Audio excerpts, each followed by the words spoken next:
গল্পকথন by Kallol chapter 2-তে আমাদের আজকের নিবেদন হুমায়ুন আহমেদের লেখা একজন সুখী মানুষ।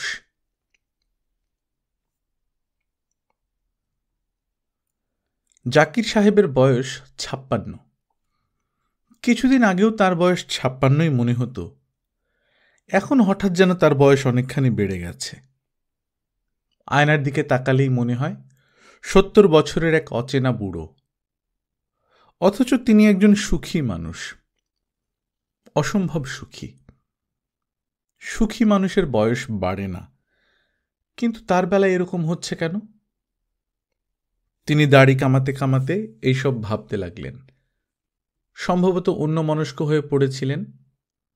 ঘ্যাস করে গাল কেটে গেল। বড় বড় কয়েক ফোঁটা রক্ত পড়ল বেসিনে। অনেকখানি কেটেছে, কিন্তু আশ্চর্যের ব্যাপার হচ্ছে ব্যথা লাগছে না। বয়সের লক্ষণ। বয়সের সঙ্গে সঙ্গে স্নায়ু অসাড় হয়ে আসে, ব্যথা বোধের তীব্রতা কমে আসে। জাকির সাহেব ডান হাতের আঙুলে গাল চেপে ধরে অভ্যাসের বশেই বললেন, উহ। বলে তিনি নিজেই খুব অবাক হয়ে গেলেন। উহ বলার কোনো দরকারই ছিল না, কেন বললেন? নাস্তার টেবিলে মিলির সঙ্গে দেখা হলো। মিলি তার বড় মেয়ে। নাস্তার সময়টাতে সে বাবার সামনে বসে পরপর 2 কাপ চা খায়। অল্প কিছু কথাবার্তা হয়। আজ মিলি অস্বাভাবিক গম্ভীর। অনেকক্ষণ সে বাবার দিকে তাকালই না। জাকির সাহেব এক চুমুকে কমলের রসটা খেয়ে ফেললেন। সিরিয়ালের বাটিতে দুধ ঢাললেন, চিনি মেশালেন। শুকনো চোখে তাকালেন রুটি মাখনের প্লেটের দিকে। আরেকটা বাটিতে গাঢ় লাল রঙের কি একটা তরল পদার্থ দেখা যাচ্ছে। টমেটোর স্যুপ নাকি? স্যুপ আগে খাওয়ার দরকার ছিল। কোনো কিছুই মুখে নিতে ইচ্ছা করছে না। রুচি নষ্ট হয়ে গেছে। বয়সের লক্ষণ। একটা বয়সে ভালো কিছু আর খেতে ইচ্ছা করে না। বাবা, তোমার গালে কি হয়েছে? কিছু না। কিছু না মানে? গাল তো অনেকখানি কেটেছে। হ্যাঁ, হঠাৎ করে শেভ করতে গিয়ে। ইলেকট্রিক শেভার ব্যবহার করনি? জাকির সাহেব চুপ করে রইলেন। এই যন্ত্রটি তার পছন্দ নয়। চালু করলেই বিজ বিজ শব্দ হয়। গালে ছোঁয়ালেই সমস্ত শরীর শিরশির করতে থাকে। বাবা, কাটা জায়গায় কিছু দিয়েছ? না। সাবান টাবান কিছুই না? না। মিলির মুখ আরো গম্ভীর হয়ে গেল। জাকির সাহেব খুব বিব্রত বোধ করতে লাগলেন। এ কি বাবা, তুমি ডিমটা খাচ্ছ না কেন? ইচ্ছে করছে না। ইচ্ছা না করলে তো হবে না। 2 দিন পর পর তোমাকে একটা ডিম খেতে হবে। এই বয়সে তোমার ডায়েট ঠিক রাখা খুবই জরুরি। তা তো ঠিকই। আজ ডাক্তার সাহেব আসবেন না? হ্যাঁ, আসবেন। গালটা তাকে দেখাবে। ঠিক আছে। কোনো জিনিসে অবহেলা করতে নেই বাবা। তা তো ঠিকই। তিনি সেদ্ধ ডিমে গোলমরিচের গুঁড়ো ঢালতে ঢালতে সেটাকে কালো বানিয়ে ফেললেন। ডিমটা শেষ করতে তার অনেক সময় লাগল।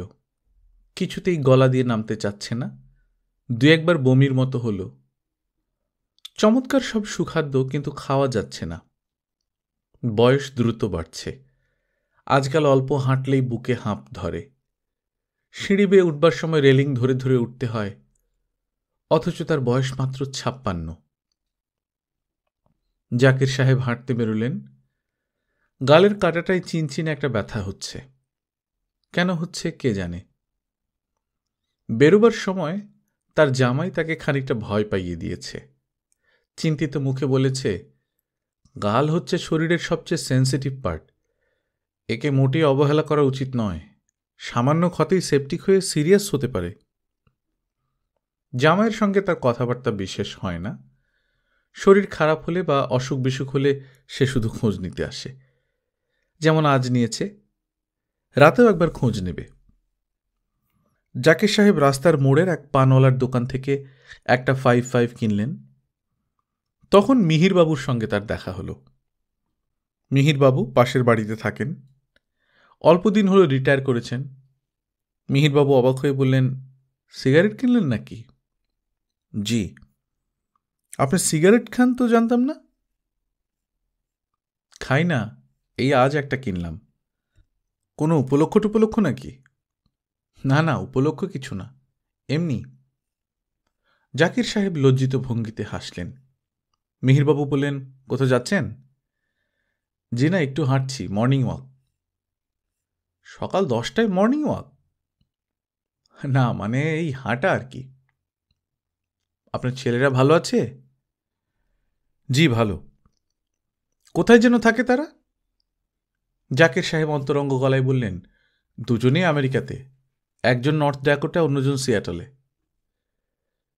আরেক মেয়ে জামাই জাপানে না কোথায় আছে যেন বলেছিলেন?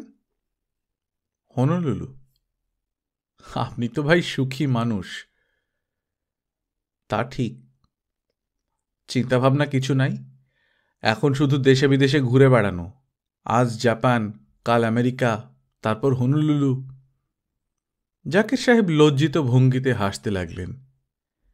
সিগারেট টানার জন্যই বোধহয় তার মাথা হালকা লাগছে, বমি বমি ভাব হচ্ছে। একটা পান খেতে পারলে হতো। মিহিরবাবু বিমর্ষ ভঙ্গিতে বললেন, আমার অবস্থাটা দেখুন, দুটা মেয়ের এখনো বিয়ে হয় নাই, এর মধ্যে রিটায়ারমেন্ট হয়ে গেল। যাই কোথায় এখন বলুন? জীবনে একটা বাড়ি টাড়ি করতে পারলাম না। এখন যাচ্ছি গোরান, 5টা টাকা নিয়ে বের হয়েছি। কারণ কি জানেন? না। বেশি নিলে যদি খরচ হয়ে যায় সেই ভয়ে। আচ্ছা ভাই, গেলাম, বাস ধরতে হবে। আশ্চর্যের ব্যাপার হচ্ছে, জাকির সাহেবও 5 টাকা নিয়েই বের হয়েছেন। নগদ টাকা তার কাছে থাকে না, অবশ্য থাকার প্রয়োজনও তেমন নেই। নগদ টাকা দিয়ে তিনি কি করবেন? প্রতিদিন বাজারে যাবার আগে তোতা মিয়া এসে জিজ্ঞেস করে, আপনার কিছু লাগবো? লাগলে কন। মিলি সবসময় বলে, বাবা তোমার প্রচুর টাকা আছে, তোমার 2 ছেলে প্রতি মাসে যত টাকা পাঠায় সেটা তুমি এই জীবনে খরচ করে শেষ করতে পারবে না। সব আলাদা করা আছে, যখন যা লাগবে বলবে। তা তো বলবই, কোনো লজ্জা করবে না। না, লজ্জা কি জন্যে? যদি কোথাও বেড়াতে তেড়াতে যেতে ইচ্ছে করে বলবে। নিশ্চয়ই বলবো। আর যখন যত টাকা লাগবে আমার কাছে চাইবে। ক্যাশ টাকা তোমার ঘরে রাখতে চাই না, 5-6 জন কাজের লোক। নগদ টাকা দেখলে লোভ সামলাতে পারবে না, শেষে স্বভাব নষ্ট হবে। তা ঠিক। তোমার যখন যা ইচ্ছে করবে আমাকে বলবে কিন্তু। হ্যাঁ বলবো। জাকির সাহেব বলার মতো কিছু কখনো খুঁজে পাননি। যে ঘরে তিনি থাকেন সে ঘরে লাল রঙের একটা ছোট ফ্রিজ আছে, 12 ইঞ্চি একটা রঙিন টিভি আছে। যে খাটে তিনি ঘুমান তার গদিটি 8 ইঞ্চি ফোমের। বিছানার পাশেই বেতের একটি ইজি চেয়ার, হাতের কাছে বইয়ের শেলফ। নিউজউইক এবং টাইম, এই দুটি পত্রিকা শুধু তার জন্যই রাখা হয়। একজন ডাক্তার আছে যিনি প্রতি সপ্তাহে বুধবার সন্ধ্যায় এসে তার ব্লাড প্রেশার মেপে যান। মিলি ঘড়ির কাঁটা ধরে প্রতি রাত 10টায় এসে বাতি নিভিয়ে যায়। রাত জাগলে তার শরীর খারাপ করবে তাই। তার খাটের পাশে একটা সুইচ আছে যা টিপলেই রান্নাঘরে কলিং বেল বেজে ওঠে। তোতা মিয়া ছুটে এসে জিজ্ঞেস করে কিছু লাগবে কিনা। গত সপ্তাহেই ছোট মেয়ের চিঠি পেলেন। সে লিখেছে, বাবা তুমি কি হনুলুলু বেড়াতে আসতে চাও? 3 মাসের ভিজিটার্স ভিসা নিয়ে চলে এসো না, তোমার মন খারাপ লাগবে না। বড় আপার চিঠিতে দেখলাম তুমি সারাক্ষণ বিষণ্ণ হয়ে থাকো, এর কারণ কি? তোমার কি কোনো কিছুর অভাব আছে? মিলি কি তোমার ঠিকমতো যত্ন করছে না? কোনো রকম সংকোচ না করে লিখবে। তার কোনো অসুবিধা নেই, মিলি তার খুব ভালো যত্ন করছে। তিনি যথেষ্ট সুখে আছেন।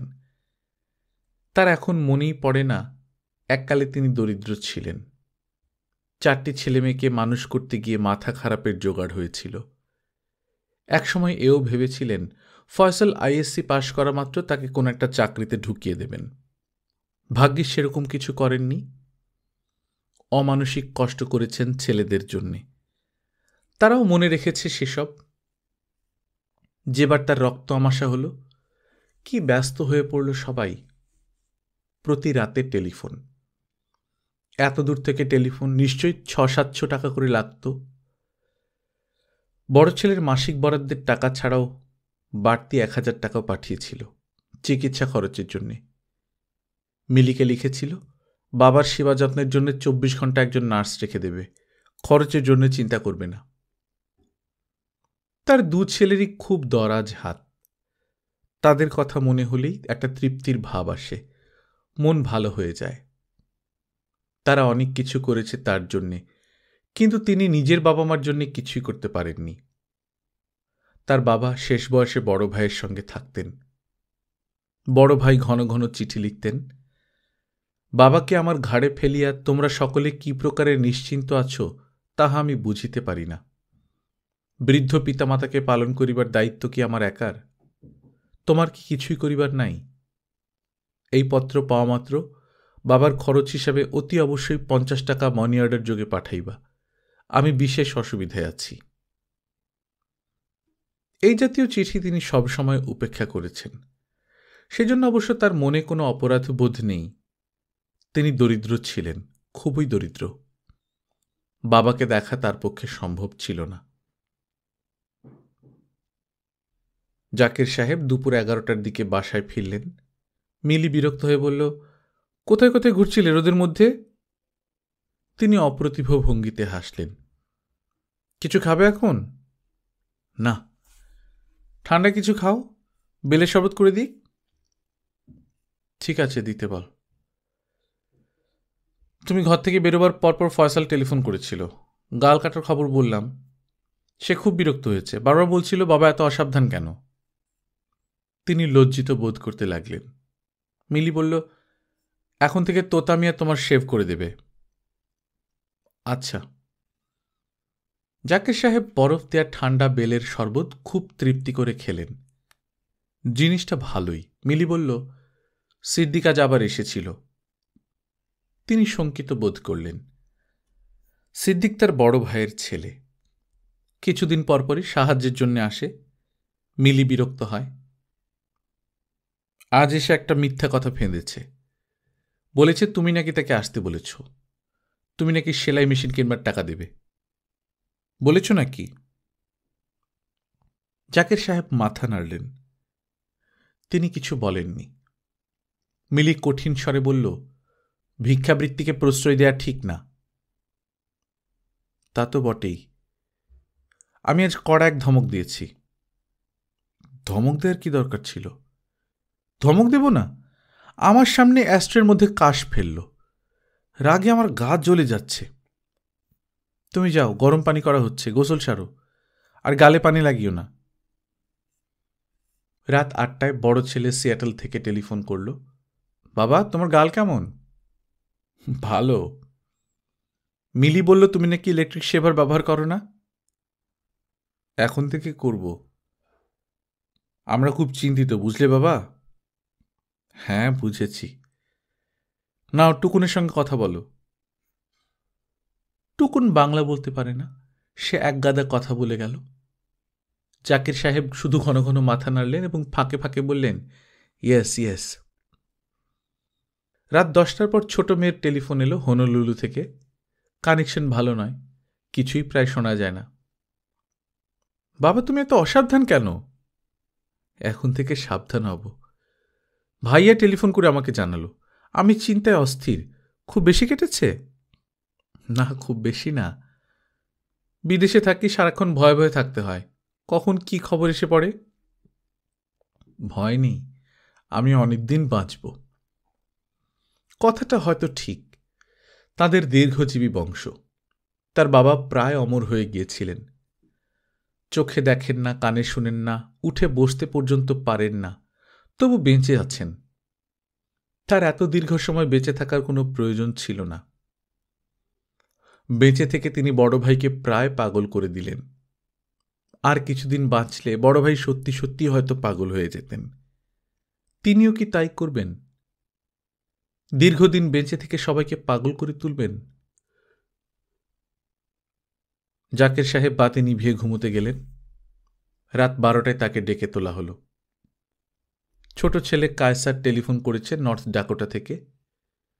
জাকির সাহেব ঘুম ঘুম চোখে উঠে বসলেন।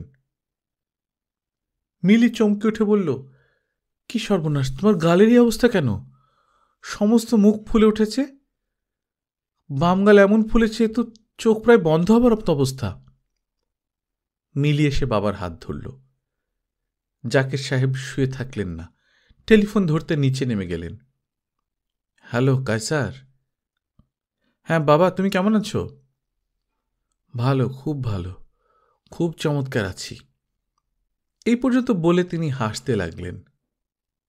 হাসতে হাসতেই বললেন, এত সহজে আমি মরছি না বুঝলি, আমি দীর্ঘদিন বাঁচব।